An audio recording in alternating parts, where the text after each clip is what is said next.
Hello and welcome back to another episode of the Collective Clicks podcast. Today I have Benmont Locker joining us, who's been COO for Integrity First Home Buyers for a few years, and absolutely somebody I respect. That's a genius. So we'll jump right into the episode. Welcome to the podcast, Benmont. How you doing?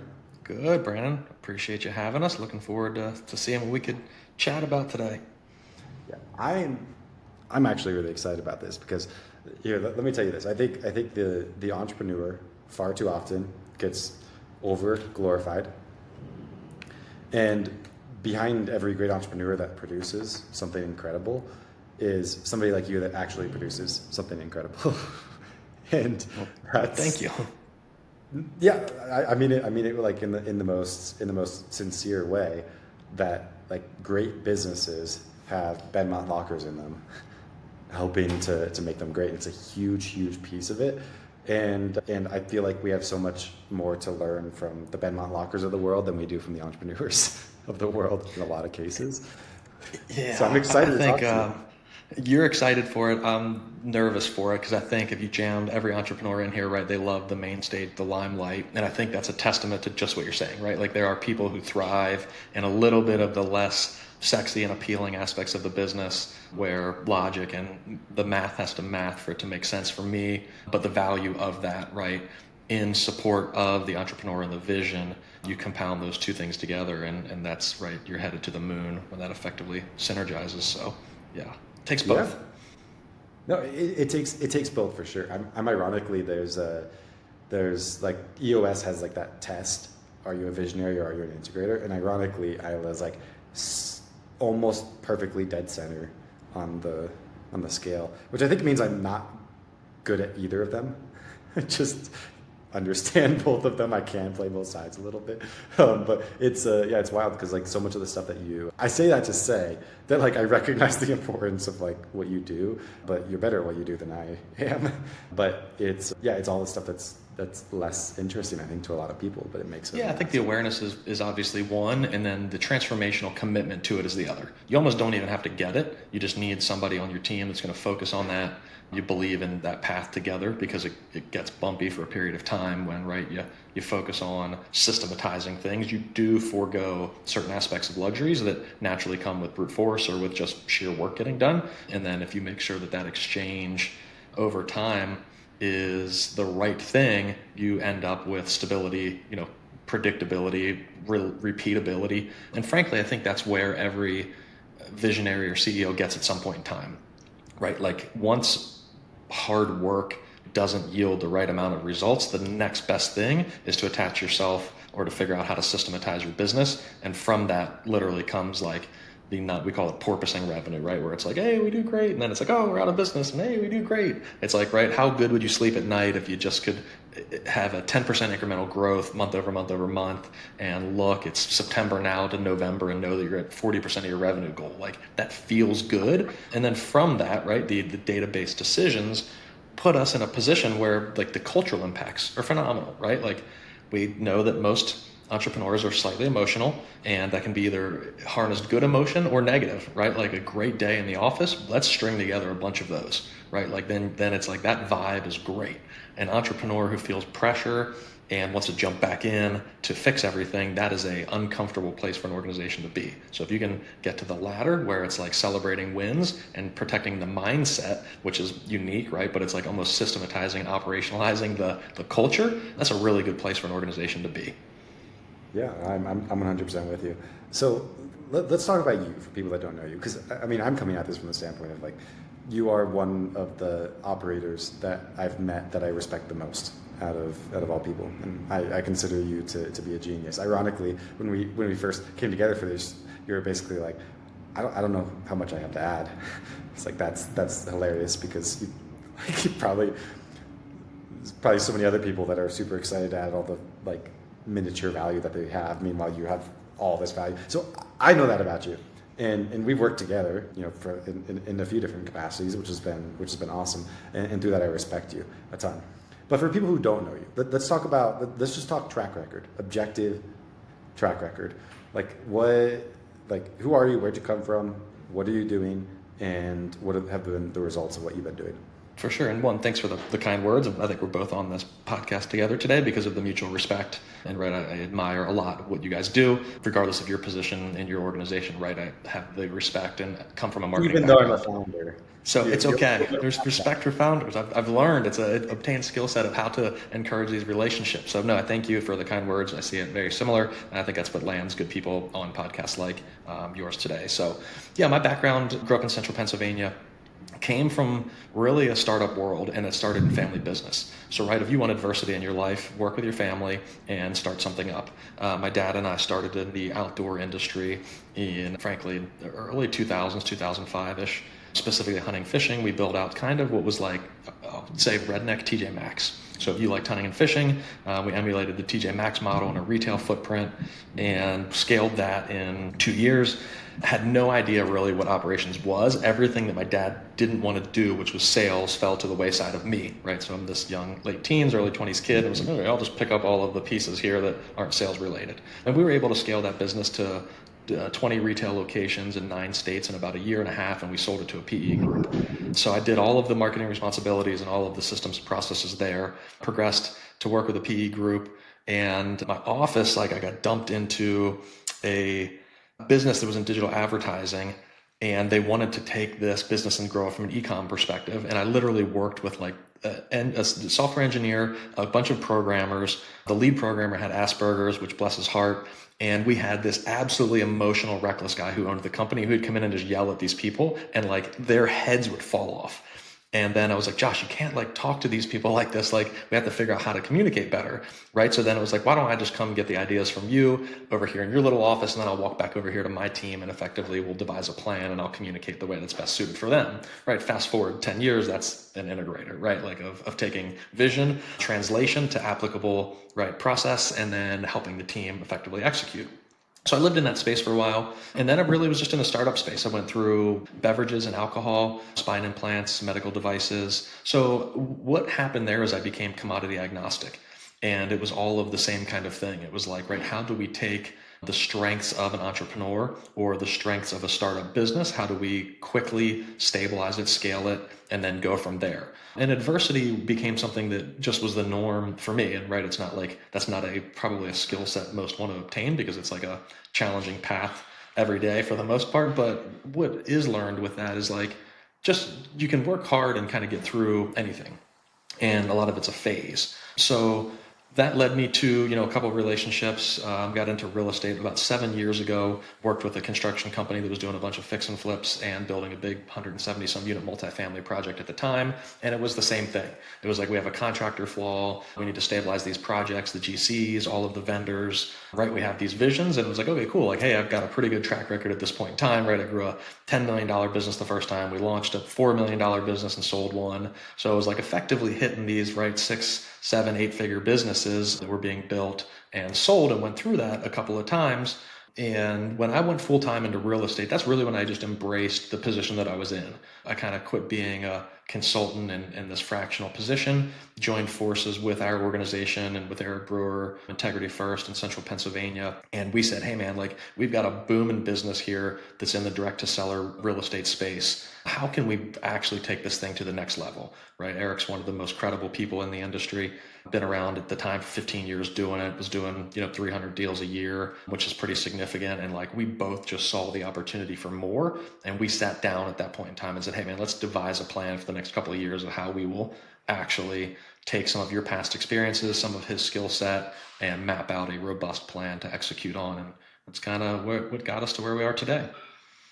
Yeah, that's awesome. And let's talk about where you are today. It's my understanding you guys have added not 100 deals a year, an extra 100 deals a year. And I'll point this out. You guys aren't in like Atlanta or Dallas, Fort Worth. You are in a place in Pennsylvania small enough I don't even know what it's called. What do you call it? Yeah, we are in, if you viewed markets as major, metro, secondary, tertiary, I'm somewhere down there. We have horse and buggies on a daily basis in our market. So whatever you want to consider that, we are based in York, Pennsylvania, hour from Baltimore, hour and a half from Philly, hour and a half from DC. And we kind of hide in these little burbs, man. And our market's not big. It takes a lot of geography to cover.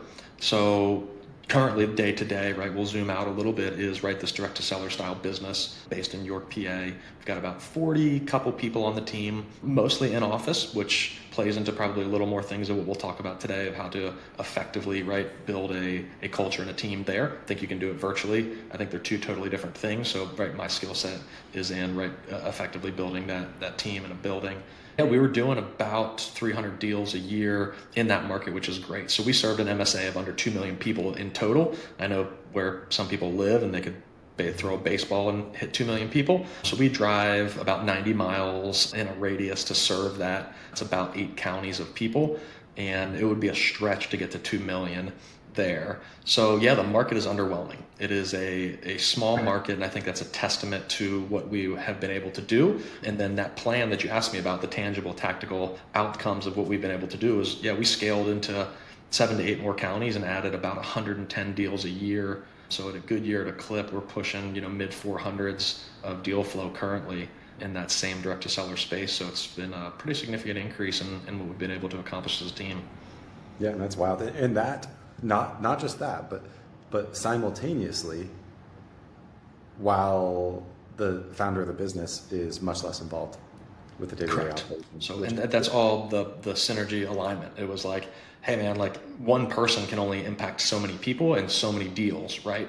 So it's like, if you're going to do this, what does the word scale is used a lot in this industry. It's probably a pet peeve of mine, because it's like, you could scale from 1 to 10, you could scale from 10 to 12, you could scale your way out of being at the office, right? So it's like, I think it's like growth and efficiency optimization in alignment with a vision for me. Call it whatever you want, right? So with that, right, we had some pretty clear milestones. Is what once was our most valuable asset of a person in the building, the CEO, became one of the largest restrictions if he didn't change completely what got him there to then go work on something different, which was developing and inspiring people and focusing on relationships. And the business became operationalized, right? It didn't become that small mom and pop independent business anymore. It became like, dude, we've got 40 families to feed, right? We've got, which is a reach of 250 people that we're accountable for every day. It can't be dependent upon how you feel on a day in and day out basis and your energy level for us to succeed. We need to insulate that, and we need to insulate you. So yeah, that was a transition for Eric to get out of the day-to-day, for us to build and insulate a leadership team that could help guide us there and execute on a plan to, start to take that thing to the 400 to 500 plus deal a year mark. Yeah, that's wild. Well, congratulations on what you've done. I'm particularly interested in just talking with you about like a few of the things that you've seen be most impactful. How long has this journey been, this real estate journey for you? Yeah, so I mean, that plan, that's about a 3-year play. So, right, like, I think there's 2 things to be learned from that for anybody listening is, 1, don't jump off a bridge yet, right? Like, investing is hard and it takes a little bit of time, but like, also pay your dues to some extent, right? I know a lot of great in our sphere, a lot of great people that are on year 2 and try to force some of this stuff where it's still early. So it's like, it's at the right time, but knowing and working towards that goal to eventually find whatever version of it is, right? The first version of systematization and scale, like what does that look like for your business? But that was about a 3-year play, 3 to 4 years for us to effectively execute on that plan to kind of separate everything, stabilize everything, and then scale what we needed. And then it can happen quick. So right, the upside of that is like, well, what do you mean? Like, you work hard for 2 years on a plan and refinement and building the foundation. In under a year, we were able to go from 0 to over 100 deals in addition. So it's like, quickly we were able to, once we stabilized the foundation, we had good year-over-year growth of whatever that 20% looks like, then we were able to like instantaneously jam an extra 100 deals into the pipeline. And frankly, there was virtually not a lot of people added. There was not a lot of friction to do it. And right then, the impact over all of that is pretty significant to be able to stick that on there. So yeah, 100%. We're reading right now as a company, The 7 Habits of Highly Effective People. I don't know if you've read that. Yep. Such a classic book. It's crazy to think it was written so long ago and it's still so good. Yeah, there's nothing fancy in there, right? No. It almost seems like it's like the foundation of so many other like things that you hear. You're like, oh, that's where it started. One of those is like the 4 quadrants. You remember the 4 quadrants where you talk about like, are things urgent and important, or important and not urgent? That's quadrant 2. Or not urgent. Not important and urgent, or and not important, not urgent. Yeah. Yeah, it's a little matrix. It makes more sense on a on a chart than it does in a podcast form. But yeah, like it's funny because like we just had our book club about this, and you know, as you're saying this, I'm almost like just like seeing the parallel. It's almost like what you're talking about is like most business owners, they're operating in that quadrant one. This is like urgent, important stuff, and it's constant, right? And really, like the value that you've added to the business is focusing on those quadrant two activities. Which if you do that right, and these are like the things that are really important, but they're not urgent, right? And if you do that right, you do that consistently, those things compound, and you actually find that quadrant one actually starts to disappear a little bit. There's always going to be some stuff there, but the only reason there's so much stuff in quadrant one is because you haven't been doing what's in quadrant two, right? So if you think about it, alleviate and to progress. Yeah, that's a great correlation. I'm glad that connects for you. And we discussed briefly before, your profile is like, you're a tweener, right? It's like, this like visionary and operationalize, and that's probably why you're in marketing, right? It's very objective. Yeah. So, and I think that's the whole trick of it. And it's not for people who don't love that to do, right? Like we don't need any participation trophies here, but like somebody who lives in ops is not, it's a thankless job. Like no sales guys coming up to you and being like, dude, like that lead that you generated was epic, that converts at 1 out of 10. And I went to the other 9 and it's okay. It's like, man, you're lucky I bought that one, right? That's their perspective. So you don't get a lot of that. Problems. Yeah, you don't get a lot of the praise. It's definitely a pursuit, wanting it to be better for everybody and stabilizing an ecosystem from that. Like we said in the beginning, it's not always the most attractive things, but to your point, right? Like you clear those quadrants and you start to map them out. Most of our days are fighting to hit goal currently. And right, I've like learned at some point in time that if you constantly are fighting fires in your business, like you're an arson and you do that to yourself. So like you can live there for a little while and some of that's true, but if you're looking to the next 90 days, the next 30 days and doing what's needed to survive, then a business that starts over every month, you're never going to get out of that cycle. So somebody has to come in at some point and start saying, hey man, like while we fight for this next 60 to 90 days worth of revenue, we need to get further ahead. We need to make sure we're working towards our 1-year goal. Otherwise it is a very vicious rat race. And I think that's what a lot of investors experience. And then you add in things like an election season, right? Like market conditions where it becomes tough. Then it's like, man, that's a bleak place to be when you default to like luck. Hope is a terrible strategy in this business, right? Or seasonality. Like you need to insulate yourself from all of those. And that comes from those operationalized procedures. Yeah, I think it's why so many people get stuck because they're like, oh, this is hard when it's just me. It's inconsistent. And then I had a team. And now I have all this overhead and it's still inconsistent. And what they learn the wrong lesson, which is like, that's a bad thing. When really it's just like, you didn't really like figure it out right.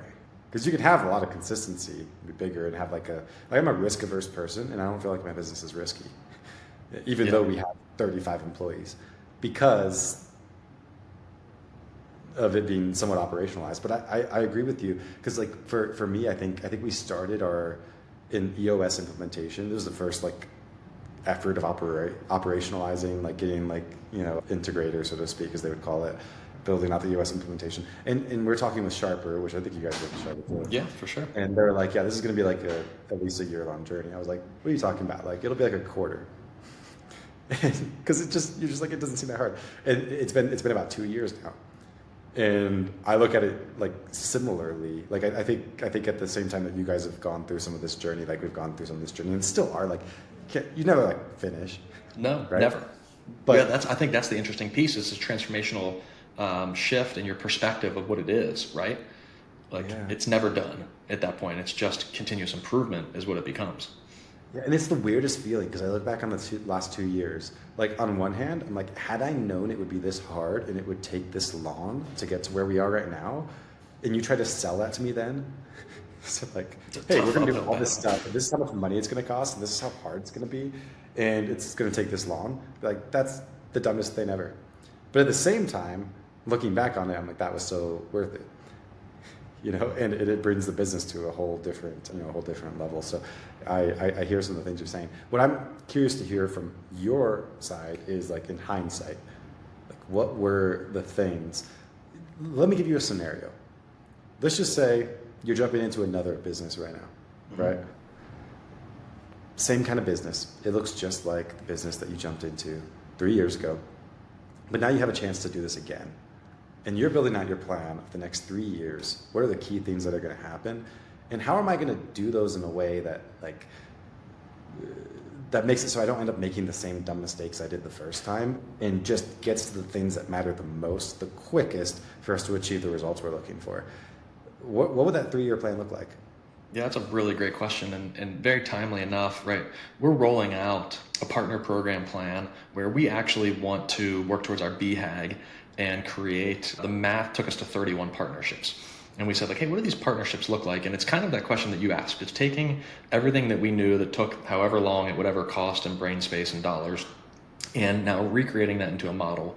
We used Chick-fil-A personally as an inspiration, not in any business capacity, but from a culture, quality, and right, most people like it perspective. Like, you don't usually leave there mad. The food's like good enough, the people are nice. It's like an owner-operator model. So we said, hey, like, what is required to do this? So I think step one is the plan, right? It's like, where do we want to be? Because one of the most understated things, and I think one of the hardest things, is to really cast a vision. Like when somebody says they're going to climb Mount Everest, like the top is where you go.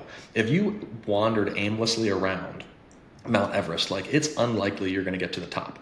And the cool thing about it is if you said, hey, we're going to go to the summit, it's a 32-mile hike, right, through Nepal to get to base camp. You stay there, you get acclimated for 7 to 14 days, you get to stage 2, 3, 4, and then you hit the summit and back. There's one path to get there.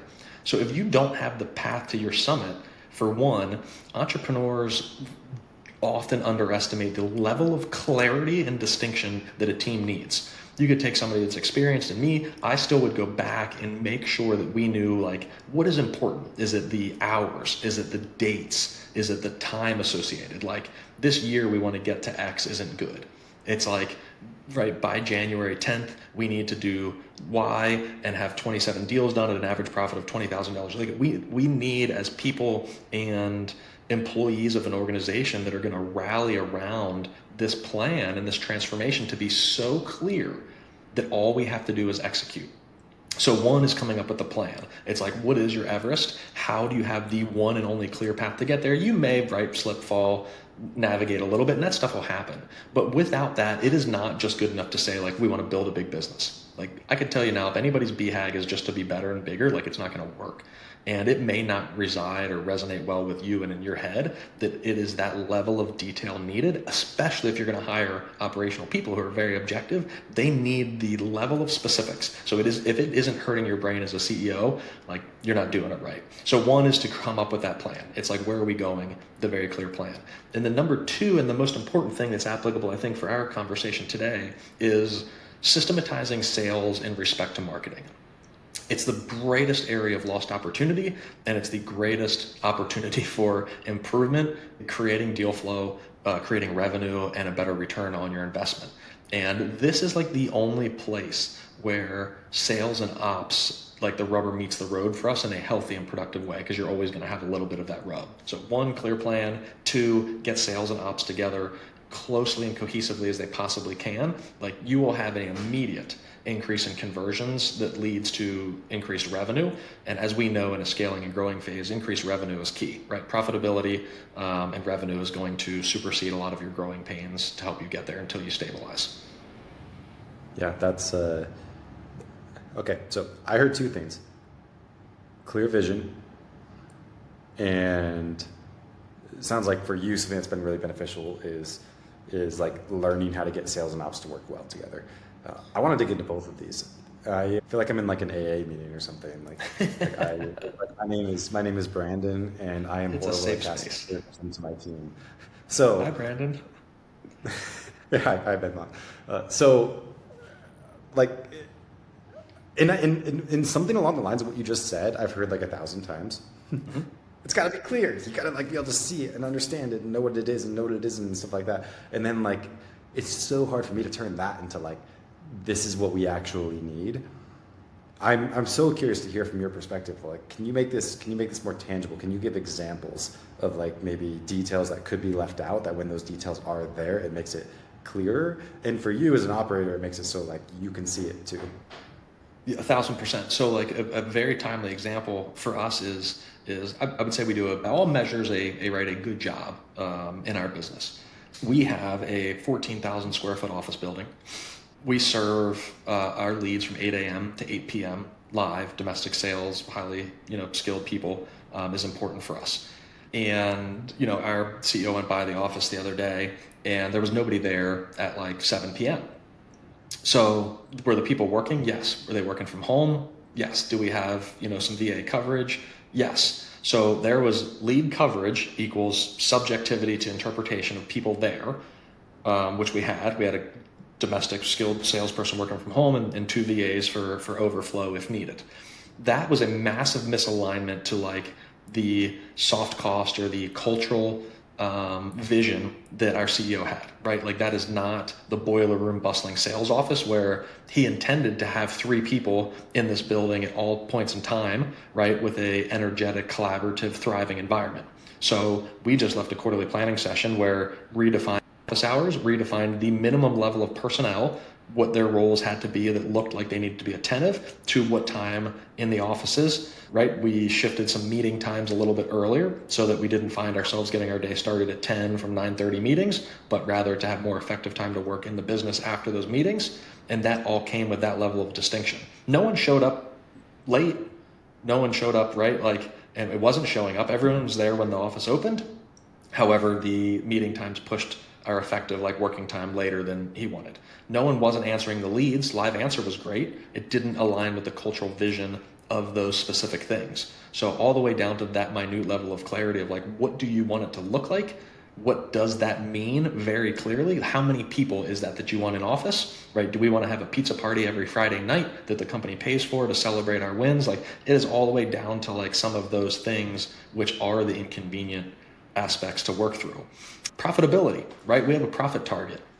We're probably a couple percent under our desired margin. Our margin was never a measurable impact of what we wanted. We had a profit goal. But what we could have done is made a lot more money this year if we adhered to a profit goal, right? A net profit goal and a net margin that we managed to. We would have done things differently. And that wasn't part of that. So like those are the type of things where you can be hitting goals and by all measures exceeding, but that's lost opportunity cost or momentum or growth or even just the cultural vision of what somebody wants. And then it's like all of a sudden you have this business that's hitting, right, 8 figures a year and it doesn't feel good. And you can end the month and hit your goals and it doesn't feel great. And it's like, why? Because there are still some of these important things, whether they're intangible or right, very tangible outcomes that just aren't stated clearly. So those are like a couple things from the last few days specifically that we worked through that we will recast, reset, and just adopt as part of our process. Does that kind of make more sense on the physical doing level? It does. And I also want to tell you the initial thing I think when I hear that might be like part of the blocker of why I don't do that I am going to say bluntly, but in the most respectful way towards everybody involved. Like I feel, because like sometimes I want to be that guy, but then I also feel like, well, who cares?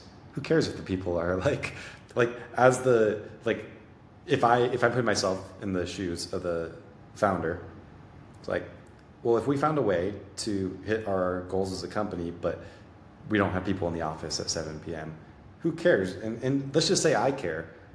Well, should I care? And great questions. Is that a problem that I, like, because I can tell you, have I felt things like that before? Absolutely. But what I do, and maybe this creates lack of clarity of vision, is I think like, okay, I went by the office and I expected to see people there at 7 p.m. But are we hitting the live answer rate we need to? Yes. Like, I don't feel like my opinion there actually matters, and I want to give people like the flexibility to do what they want, right? So then, but then maybe that creates a lack of vision or something. I'm curious to hear from like your perspective on that. Yeah, so I think there's 2 important pieces there. It's like one is having those feelings, which intuition becomes super valuable as you get out of the day-to-day, right? Like somebody needs to have that, right? Jim Collins calls it productive paranoia. Without that, you become managing complacency. And I think anybody in the space that's complacent, not growing, is actually losing market share. So I think the simple answer is if you take those feelings away from you, that's bad, right? Like I would say not using your intuition and guiding the team is bad. 2 would be, I would ask why. Why do you want people there at 7 p.m.? We answered live. We did what we were supposed to do. We hit revenue. Like, why do you want people in the office at 7 p.m. without just being, right, a jerk that says, hey, like, you guys make a lot of money, like, work till 7 p.m., right? I know you. I don't think you just say, hey, like, somebody should be uncomfortable in an office till 7 p.m. for no reason. But why is that important to you? It turns out in this instance, We did. We had one person in coverage for the office, but what that left is a new guy in there, and his interpretation of our culture, his training, his experience of being new in the organization was this younger kid who's alone in there. And then what kind of habits do you think that develops? And what time does that take for him to either be inspired to work really, really hard, to not, when he doesn't have that other seasoned culture and those people around him creating the environment that we're proud of? So it's not always like just because, like there are these reasons of why those things are important. And then I would also say, without that Everest summit being clear, you may only be good at getting to your goal this year. What happens next year when it requires that different mindset shift? Are you just not dealing with it now because you're pacing for doing a good job for this year?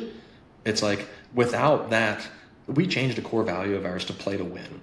And without that mentality to play to win, and winning doesn't mean winning by a basket or a touchdown, right? It's like we always like, right, hashtag run the score up is our methodology. So it's like when you get to goal, like if we hit our goal and we have opportunity to jam deals in at the end of the month in 3 to 5 days for wholesale deals, like our team loves it.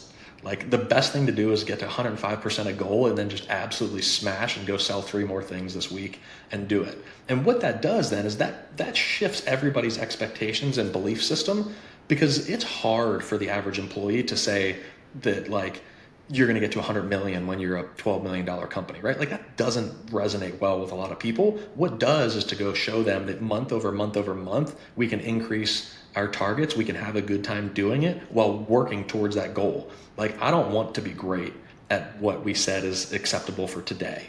And I don't want to be inspired by external standards or what other people can do. I want to look at the people that I've elected to build on this team, and I want to absolutely push them and maximize their opportunity for growth and the impact that that has on the team. So it's like, that's how those things kind of connect. But it's always driven by, that's why it's like operational. It's like when you look at a tangible plan, it doesn't stop for an operational person at this year, this quarter, right? It's like you're working towards the greater good. Frankly, when an entrepreneur does something, the emotion and the celebration is over when they ideate it. So if you said, hey man, we're going to get into doing a podcast, after you've talked about it for 2 hours, like you've gotten the emotional satisfaction out of that you went and talked to your friends about it, told people that you're launching it, and your excitement is done, right? Now it becomes like this thing that hasn't impacted anyone else yet. And now we need to like build it, maintain it, exceed. And then like later, other people will feel the energy and the impact of that. But it happens at different points in time. They're all important, but like they all need to be connected. I always use the word linear, like the vision has to lead it, but then it has to all come back down into a very active linear plan, and you always need to be working ahead. If nobody is, like I said, I think that leads you to complacency. Yeah, very cool. Thank you, Benmont. Let's talk about the second thing that you talked about, which is sales and operations working together.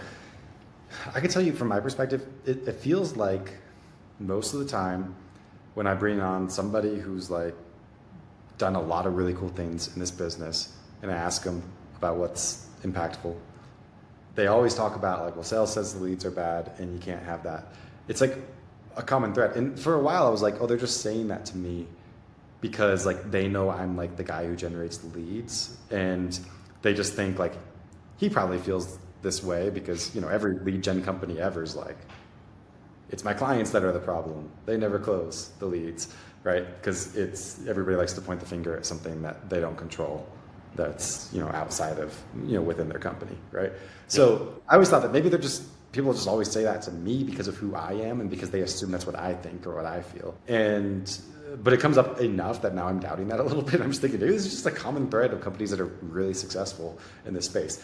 Under any circumstance, I'm curious to hear from you, like how you've thought about getting those teams to work together, and including the problem of like, you know, sales says the leads are bad, but also marketing says sales is bad, and nobody likes operations.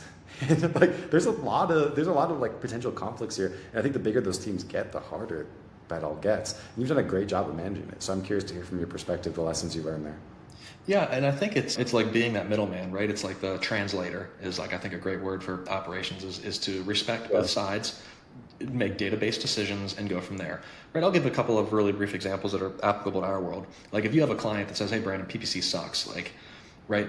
You literally, if you do a good job of measuring, you get the UTM terms or the search terms that somebody's searching. So right? Like what I would ask a sales guy is if we have a clear path that somebody Googled cash for my house, like, do we believe that that is the right avatar of a person? Like, yes or no? And it's very objective and hard for them to disagree that like that person's in the right place. So it's like, one, okay, debunk your methodology that it's not the right person. Now, when we talk about sales process, like sales for us always comes with the word process because of us wanting to systematize it to identify like where the areas of improvement are. What's that? I bet you that wasn't always true. Correct. Absolutely not. And why that's important for us is to gain insights into like actually where the fall-offs are, because every piece of the journey of a customer journey, there's handoffs between marketing to sales, sales to lead management to acquisitions, whatever that looks like, right? And every time there's a handoff, there's going to be fall off. It doesn't go 100% qualified leads to 100% appointments, right? So where there's friction and handoffs, you're inherently going to have fall off. And is that like a skill thing or a quality thing? Is kind of how we view it. We say skill and will, skill being percentage conversions. So like we converted 100 leads, 100 gross leads to 50 net leads. That's like a skill thing for us. If 100 isn't good enough, we call that will, because like that's just the will of doing the marketing dollars to get it in there. And either one of them could be right or wrong, but we dissect every single handoff into a skill and a will, so a numerical value and a percentage basis. And if any of those targets are deficient, we can specifically pinpoint to where it is, right? So it's like when somebody comes into the doctor and they're like, man, I like hurt. And then they ask you some more questions. And you're like, well, where does it hurt, right? And then it's like, what are the symptoms? And it's like, right, it turns out that you figure out you got a broken leg. But you started off with like just hurt, and then they know how to triage and work on that. So what we do is anytime there's a deficiency, it becomes very objective. It's like, hey, this isn't converting at the rate that it should, or this didn't come in enough quantity. And the awareness to that is pivotal, because things convert differently, right? Cold calling, and if your strategy is outbound prospecting and cold calling, the worst thing you can do, which we see all the time, right, is like in mastermind groups and communities, people are like, hey, like send me your KPIs and like all of this stuff. And it's like, dude, like your strategy and business is so unique all the way down to the localized market that I would strongly encourage people not to use sphere of influence to set their barometer of good, bad, and what they work towards. So like if your strategy is cold calling, that's fine. That works. We make a lot of money with cold calling. However, that is a drastically different journey than doing PPC or doing SEO. And a sales position without the process respecting and understanding that becomes very challenging. Because if you have a cold call, that person's journey is like up here, right? Like, and if you have somebody who responds to a PPC lead, like they're inherently starting here. They both show up as inbound leads. And if you run a standardized sales process without any consideration into that, this person's going to ask for $8 million over for their house because you called them, right? We've all heard that before. And this person receives a much different level of service because they saw, right, an ad and they searched for it online and they inherently filled out the web form and landed in the right place and were willing to answer the phone because they need something. They both likely want to sell their home. The journey that they're on is at a different place currently. And a lot of that starts with the marketing channel. And then we take a carte blanche, very vanilla sales process in most instances and just throw it at everyone and say like, oh, hope this works. And what that shows up as is unqualified, right? Like all of these things. So one of the most unprofound things that happens inside, our coaching business and our business is definitions and distinctions of what a qualified lead even is. And it sounds like the most boring thing ever, but we always ask everyone that comes in. It's like the icebreaker introduction, and people's answers are crazy. And the lack of clarity is almost like the lack of vision there. Like, how do you expect somebody to repeatedly have consistency when you don't even know what a qualified lead is? And if you're doing cold calling and a qualified lead for you is somebody's house you can buy in the next 30 days, I hate to tell you, but you're shopping really, really low-hanging fruit when you're initiating the conversation. And if you change that to somebody's house you might be able to buy in the next year and you're willing to indoctrinate them and build trust over time, like you will have good results, but it is drastically different. Like your expectations are almost way misaligned from the marketing channel to begin with. Does that kind of make sense? And I'm sure you see it and you try to encourage people that it's both and to look at those things, but it's like it's that synergy and that level of detailed clarity that helps our team. And then right from there, conversions, results, all of those things come in alignment with expectations. Yeah, I love it. That's awesome. I haven't heard of other people using marketing channel data to explain lead quality to salespeople. Yeah, and I think there's two cautions. One is overdoing it, right? And then the other is not doing any of it. Fake checks and direct mail became hyper popular, right? Most investors avoid price. And when you do fake checks, your greeting becomes a price objection. So all of a sudden, spend a bunch of money on direct mail, you were doing postcards, you switch to fake checks. Week one, you're going to have 100% unqualified leads because everybody was hostile, please remove me from your list. This is a easy, interpretable example of how a sales process is directly correlated in conjunction with your partners with marketing. Yeah. You need to go back and retrain on that objection. So, right, like our greeting now, right, like a whisper message or whatever plays so you know that it's somebody coming through and that you're about to get yelled at. You don't want to have negativity bias. So, right, like those are the cautions. You don't want to over objectify it. But like, right, if Brandon, you're going to answer the phone and you know that you got a good one coming for you and it's a fake check and somebody's going to say, hey man, take me off the list. My house is worth way more than that. Your greeting essentially is going to diffuse a hostile seller and you're going to work through objections up front. And that's all. So with that in consideration, it's like, oh man, Brandon, tell me, was it the fact that I mailed you that piece of paper that upset you, or was it the value on the check that upset you? And most of the people already got off the phone. Yes, Brandon, I'll unsubscribe you from our list and we'll remove you. And then it's like, well, my house is worth 180 and you said 150. And it's like, well, now we're only 30,000 bucks apart. I sent it out at 70 cents on the dollar. I probably could pay more if I needed to. Oh my gosh, I feel terrible. I talked to two other people today where we've seen, something similar where maybe our values weren't in alignment with it. If that was a blank check and you would have wrote in your value, is there any, further consideration for us communicating today about, our solutions being, right, a cash offer to even sell your home? And then it's like, right, you're back on track to apply steadfast sales process from there. But sometimes in our business, we create these blocks or these siloed decisions in one function that massively impact others without any consideration for it. So the synergy of that, we're able to effectively work through that, right? We've gotten to a almost 7-to-1 return on fake checks in our business that literally showed up as 100% disqualified. I burned 60 grand to start, made no money before we really embraced that and could figure it out. And now, right, we're printing checks, which is awesome. And right, that's the ultimate goal, is to have a super positive ROI on those things, or return on ad spend rather. But those are the micro examples of how that happens. And you have that exist across 3 to 5 marketing channels and 3 different people qualifying leads differently. You're going to find that your conversions and your returns are way down, way inconsistent. And then the morale is a direct impact of that without understanding. With clarity comes a lot of grace from people to know that, right? We use the term spokes on a wheel, and spokes on a wheel doesn't mean that you might suck at 9 appointments and then get one, because frankly, we only convert 10% of leads to a contract or whatever it is. But spokes on a wheel is more about the mentality of doing the right activities consistently, and then the results will follow. It's not like trying to keep somebody enthused in a defeated sales process. It's training, teaching, nurturing that stay consistent to this process, and right over time, that guy at the blackjack table generally wins. So that's kind of how we view that. But it takes a lot of support and a lot of training for that. It's not a set it and forget it methodology. Yeah, I love that. One last thing I want to pick your brain on in the couple minutes we have left. And for the sake of time, I'm going to draw what I believe is the conclusion about why you guys have been successful, and what I think a lot of people would assume, which is different. And then I'm really curious to hear what you think about this. Let's do it. So I would argue probably one of the biggest barriers that people see to scaling is getting their marketing return on investment in check. The way a lot of people are trying to do that is they see, I want to get 100 deals this year, and that means I have to get my marketing cost per deal at this level.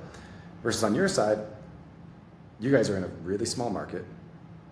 And what you've done is you stack a lot of marketing channels. And what you've also done is you really maximize your revenue per lead through what you've just explained to me, which helps you get that good close rate, through novations, which helps you get that larger spread. There are people, I guarantee you, in your market that are paying half your cost per lead that you guys might pay in a specific marketing channel, and they think it's too expensive. Meanwhile, that's your ticket to growth, right?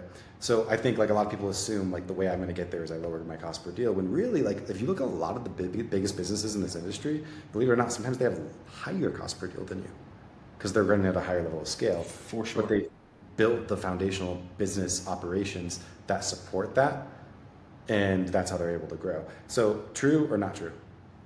Which one's true? True that we want to, that it doesn't matter? I would say Is it that is. how your business works, or is that not how the business works? Our And what- business works on, it is not on cost per lead. It is not on reduction from a scarcity mindset. It is about efficiency and conversions. Cost becomes agnostic, right? Like I'll give you a metric that we look at that most people don't. I look at a metric that's profit per gross lead. And then I try to get as many of them as I possibly can. So I don't care how much they cost, so long as there's profit associated, I'm good. You know, a friend of ours, a mutual friend of ours comes to mind who runs in the California market. They have a 2-to-1 return on ad spend. Impressive or not impressive? Generally not, right? They net $1 million a month. Impressive or not impressive? Very, right? So it's like by all measure of cost per acquisition, cost per contract, cost per lead, it's horrible. The impact to the organization is tremendous, simplistic and tremendous. So yeah, I think the belief system of, again, that's just knowing your data, right? Visibility to any of that will be imperative for you. Cost per anything doesn't matter so long as you're profitable. So if you're going to shop your market for the cheapest possible leads, like that's a tough place to be. I would maximize every lead that you could get into your ecosystem at all costs, so long as that you're effective enough to make money doing it, is how I would view that. Yeah, I was doing an exercise with a client the other day. This was at CG, which I think we were both at last week. So this client comes to me and they ask like, well, how much money should I be spending on my campaign? So we run some numbers, we run some predictions, figure out where they're at from a diminishing return standpoint. And usually the graph looks like this. Now, believe it or not, what's usually true in this industry, it's almost never not true. If you look at like a typical diminishing return calculation with PPC, the profit maximizing return on investment for PPC is 2.5x. A lot of people hear that and they're like, what the heck? Like, how could I maximize profit at 2.5x? Well, by the time you get like all your like marginal expenses as a business in there and you look at the different levels of scale, like 2.5x tends to be more profitable than any other point, because once you get below that, then like, yes, you're doing more scale and you can still be profitable, but you're chipping away at those margins too much. And if you're getting a higher return on investment than that, then you're not pushing as much scale as you could be. Right, so we kind of figured that out, and in his case, it was like $35,000 where he hits the 2x. But then I showed him like, look, we take all these same numbers.